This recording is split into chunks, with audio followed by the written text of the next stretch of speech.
Voilà, on est heureux de vous accueillir pour ce moment solennel de baptême.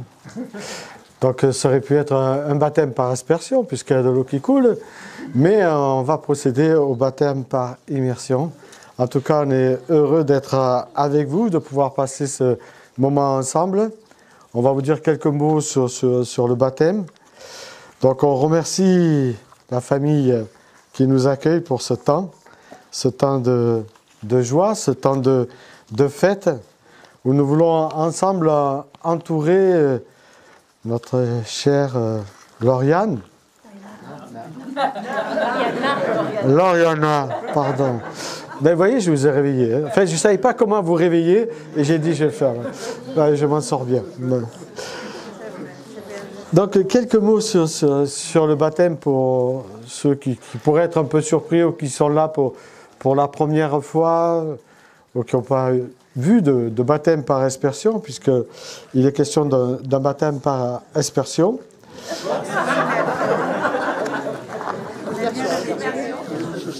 Voilà. Hein? Donc, vous avez compris, on va procéder à un baptême par immersion. Donc, le baptême par immersion, on sait, en lisant l'Écriture, qu'il a été institué par Jésus-Christ. Hein? Jésus-Christ lui-même s'est fait baptiser. Il avait, on ne sait pas, entre 30 ou un peu plus. En tout cas, c'est cette moyenne d'âge. Hein? Et quand on lit le Nouveau Testament, et si vous ne l'avez pas lu, j'espère que vous aurez l'occasion de le lire, c'est important, vous verrez que le baptême est toujours lié à la foi de l'engagement personnel d'une personne, alors quel que soit son âge. Hein, on retrouve toujours ce verbe « croire », et donc on voit bien que c'est des gens qui prennent une décision en ayant pris une décision de bonne conscience. Alors, on ne n'est pas chrétien, en fait, on le devient, et le baptême est une manière d'attester que, en fait, on a fait ce pas de foi et qu'on veut appartenir au Christ. Donc, on le voit dans le livre des Actes, mais aussi même dans les lettres du Nouveau Testament. Mais c'est un acte symbolique, mais qui est un repère pour la personne et pour les autres, puisque les autres qui sont chrétiens vont devenir sa sœur ou son frère. Ça signifie aussi, et c'est un signe d'appartenance, un peu comme quand on se marie, on met une alliance au doigt, un signe d'appartenance, et le baptême par immersion est un signe d'appartenance. Alors ce n'est pas un sacrement pour nous, c'est un symbole, hein, symbole d'une nouvelle naissance, que la personne est passée par une nouvelle naissance, et qu'elle s'engage à marcher avec Dieu comme il le demande, avec parfois des moments qui seront peut-être un peu plus compliqués que d'autres, mais c'est un engagement à vie que nous prenons avec Dieu. Et on voit très bien qu'au début de l'Église, les pères de l'Église ont institué ce baptême par immersion pour ensuite dériver sous Constantin le baptême par aspersion, le baptême des enfants. Hein. Donc, c'est à peu près au IVe siècle. Sous l'édit de Justinien, justement, au IVe siècle, le baptême des enfants a commencé à être une obligation, d'où les dérives du baptême par aspersion. Et après, au 5e, 7e siècle, alors on baptisait les enfants parce qu'on avait peur, hein, surtout les nourrissons, donc on les baptisait. Voilà, il s'est généralisé au XIe siècle, mais il y a toujours eu une branche qui baptisait des adultes, et cette branche a vraiment vu son éclat après la Réforme, justement. Et nous retrouvons aujourd'hui des sites archéologiques, que ce soit à Marseille, que ce soit un peu partout, où il y a des baptistères, et on voit bien que ces baptistères amenaient la personne à entrer dans l'eau, donc à passer par une immersion, qui est le symbole d'une vie ancienne, qui est mise de côté pour partir avec un engagement nouveau avec Dieu. Mais cet engagement, Lauriana le prend aussi, on dit, devant l'assemblée chrétienne, devant les amis, devant les voisins, devant et surtout devant Dieu. C'est un engagement. Et puis devant les autorités célestes, que ce soit celles de Dieu ou autres. Donc le baptême est quelque chose de fort. Alors parfois on dit qu'on n'est pas prêt pour le baptême ou on dit qu'il faut attendre, mais quand on lit le livre des Actes, et je vous invite à le lire et vous verrez comme ça se passe, c'est beaucoup plus rapide que ce que nous faisons nous-mêmes aujourd'hui. Il n'y a pas de préparation, même si une préparation est bien parce que ça nous permet de connaître la personne, de cheminer avec ses points forts, mais aussi avec ses points faibles. Et donc nous allons poursuivre avec le chant « Si la mer se déchaîne », c'est pour dire que dans la vie chrétienne, parfois il peut y avoir des temps qui sont parfois des temps où la mer peut se déchaîner. Bonjour à tous, du coup, pour tous ceux à qui j'ai pas pu dire bonjour encore. Donc je vais vous partager un petit peu mon témoignage assez vite. Donc j'ai grandi dans une famille de 4 enfants aimantes et donc j'ai reçu une éducation chrétienne depuis toute petite. Très jeune, je me suis retrouvée assez seule à la maison. Mes frères et sœurs, ils étaient tous partis pour leurs études, ayant en moyenne 10 ans d'écart avec mes frères et sœurs. Jeune, je ne m'intéressais pas vraiment à la religion, j'allais à l'église, mais bon, sans plus, quoi. Et il y avait plein de jeunes à mon église qui m'ont permis d'avoir de très bonnes relations. Et donc, avec certains amis, j'ai pu commencer les scouts, qui m'ont apporté énormément sur le milieu chrétien. Au collège, j'ai commencé à m'intéresser davantage au monde, principalement avec des relations amicales et amoureuses pas très saines. Suite au Covid et après le premier confinement, je suis rentrée au lycée. Et ça a été un moment assez difficile et déstabilisant pour moi, car j'ai perdu tous mes appuis. Je me suis retrouvée sans mes amis du collège. J'ai changé de groupe scout pour ouvrir le groupe de Montélimar. J'ai arrêté la musique, etc. Donc je me suis retrouvée seule, sans modèle, sans les personnes en qui j'avais confiance et mes bons amis. Et je devais donc être le modèle pour des plus jeunes. Donc ça changeait brutalement pour moi. Donc très vite, j'ai commencé un rythme irrégulier entre le stress, la fatigue, le lycée à mi-temps, les amitiés pas très saines. Et j'ai commencé à engendrer des manques de confiance en moi, des troubles du comportement alimentaire et une peur constante d'aller en cours. Entre-temps, je suis allée au MAFKING, donc un camp de formation scout, pour ceux qui ne connaissent pas. Et en fait, je me sentais bien. J'ai pu retrouver mes amis de Valence, de mon groupe scout de Valence, et retrouver un peu mes bases qui m'ont permis de me rapprocher de Dieu. Mais en rentrant, je suis retombée directement dans tout ce que j'avais dit avant. J'ai recommencé à manger très peu, à faire tout mon possible pour ne pas aller en cours et pour ne pas sortir de chez moi. C'est donc à ce moment-là où j'ai décidé de demander de l'aide à Dieu sans vraiment y croire, sans comprendre pourquoi c'était si compliqué de vivre une vie normale aussi belle que tous ceux qui m'entouraient, pensant être complètement seule et faible. Petit à petit, grâce à l'aide de ma famille, des scouts et de l'église, j'ai pu réussir à m'en sortir en quelques mois, pas très long. Et ça m'a permis de me rendre compte que Dieu est tout-puissant. Je suis donc éloignée de toutes les personnes qui me tiraient vers le bas pour consacrer ma vie au Seigneur, favoriser des vraies relations saines avec ceux qui partagent les mêmes valeurs que moi et aider les jeunes aussi avec des colos, des camps scouts et autres qui pourraient se confronter donc aux mêmes épreuves. J'ai donc passé mon fin de lycée à apprendre à m'aimer, à retrouver un mode de vie plus sain. À la fin de mes années de lycée, ne sachant pas trop ce que j'allais faire, après avoir été refusée dans les écoles que je voulais, j'ai donc décidé de remettre mon année entre les mains du Seigneur, ce qui n'a pas failli. Donc j'ai pu me rendre compte qu'il avait vraiment un plan pour moi, qu'on n'est jamais déçu de ce qu'il peut nous réserver. J'ai donc travaillé avant de partir quelques mois aux États-Unis, où j'ai pu faire plein de nouvelles choses. J'ai donc travaillé... Je reprends la phrase d'avant. Donc j'ai pu, par rapport à la foi, j'ai pu travailler dans une mission chrétienne. J'ai pu aller dans des forums missionnaires, j'ai pu aller dans de nombreuses églises, faire de belles rencontres et découvrir la splendeur de la création. Et j'ai conscience que j'ai encore vu très peu de la bonté de Dieu, mais je lui fais confiance car je sais que ses plans sont plus grands et plus beaux que les miens. Voilà, merci.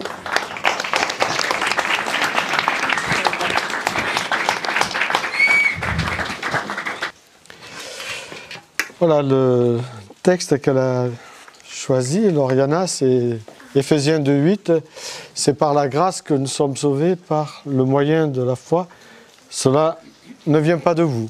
Donc c'est cette grâce, c'est clair que c'est un cadeau que Dieu veut faire à tout homme.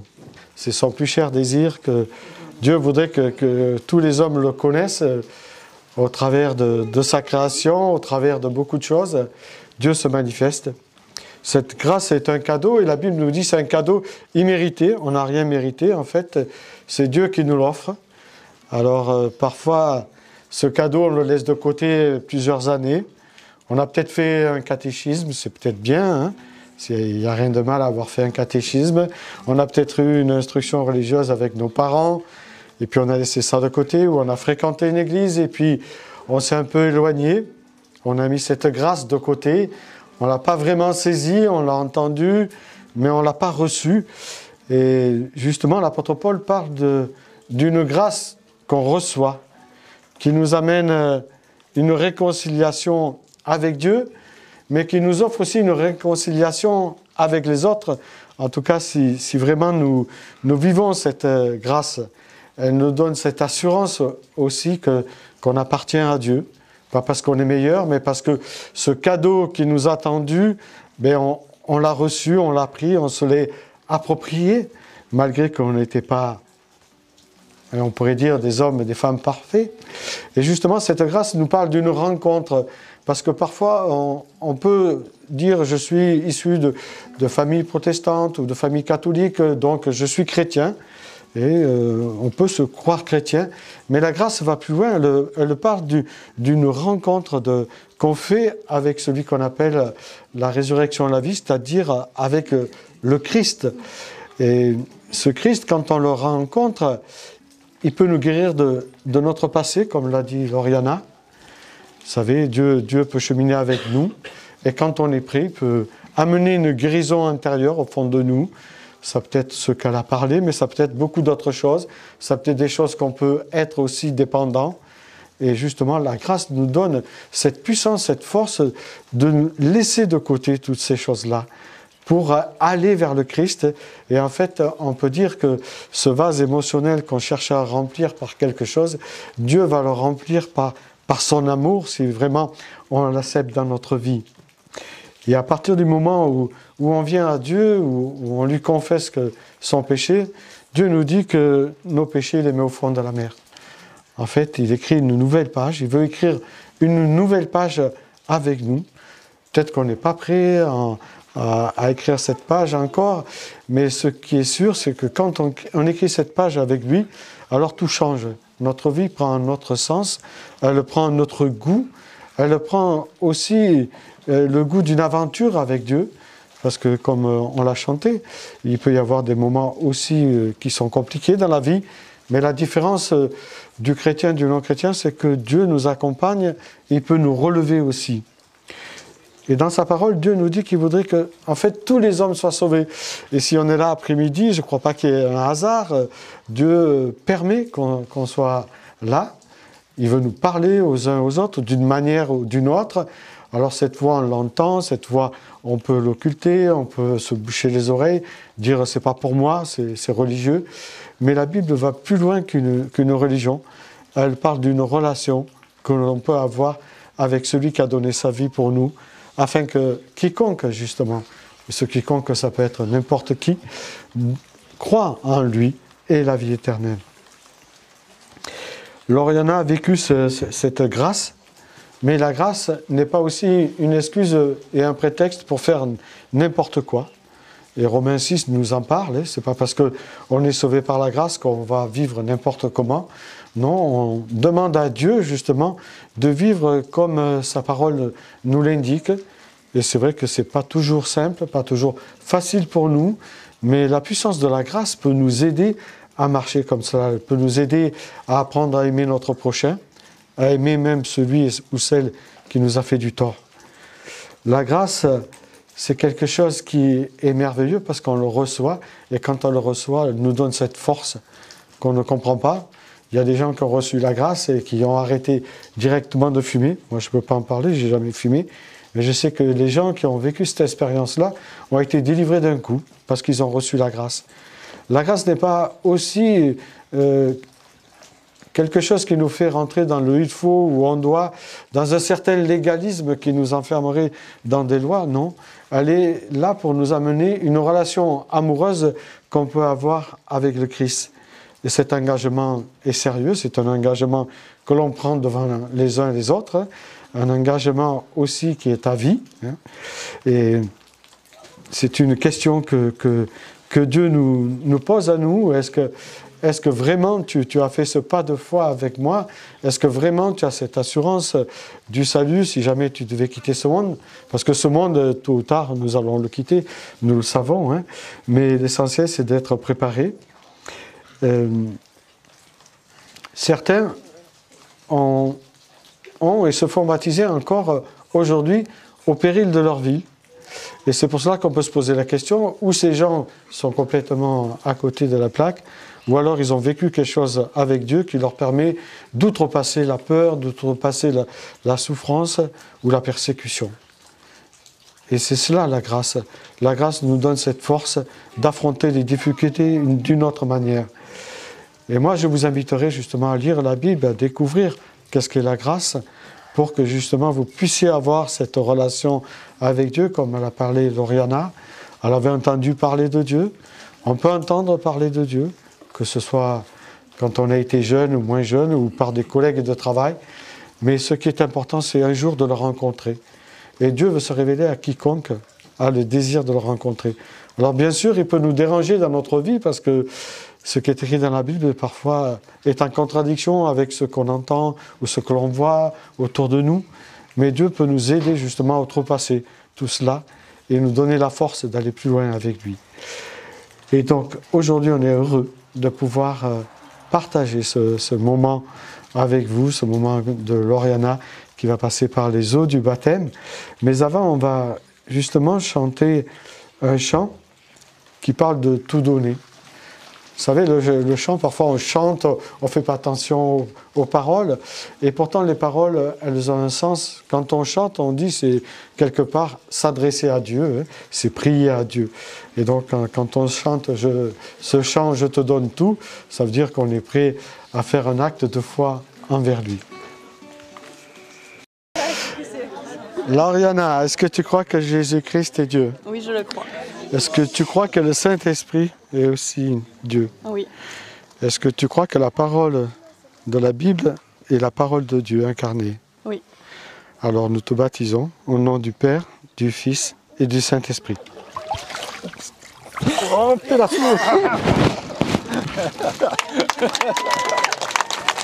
On va prier pour toi. Donc je vais demander à Jeff. Vous avez Jeff là? Je vais demander à Jeff de prier avec moi. Jeff?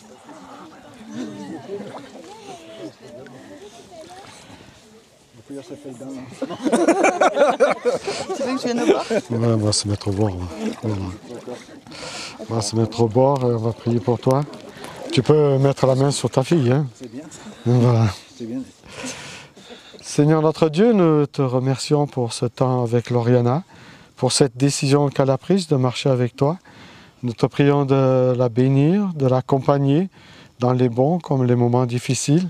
Nous te prions aussi de la garder, de lui donner d'être toujours ce témoin que tu veux qu'elle soit, afin qu'elle brille comme tu le demandes à chacun de nous, qu'elle puisse être un parfum de bonne odeur pour son prochain et que tu lui donnes cette force d'aller de l'avant, malgré les difficultés qu'elle pourrait un jour rencontrer. Nous te demandons aussi ta protection divine sur elle, en te demandant qu'elle soit source de bénédiction pour les uns comme pour les autres. Nous te la portons dans le nom de Jésus-Christ. Amen. Attends, il va prier. Oui, Seigneur, on veut vraiment te remercier pour cet engagement de Lauriana, Seigneur. On veut te demander d'être avec elle tout au long de sa route, Seigneur. Ouais. Que tu la bénisses dès aujourd'hui, comme tu l'as déjà fait de nombreuses reprises, que tu sois à ses côtés et que tu l'accompagnes, Seigneur.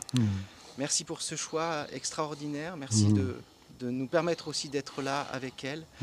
Et on te la remet entre tes mains, Seigneur, pour tout le reste de sa vie. Dans le nom de Jésus. Amen. C'est bon? Amen. Oui. Voilà, on va tous vous arroser, Thomas. Chant d'ortie ou chant de blé, choisiras-tu le partage ou voudras-tu tout garder? Seras-tu lumière du monde ou lourd fardeau à traîner?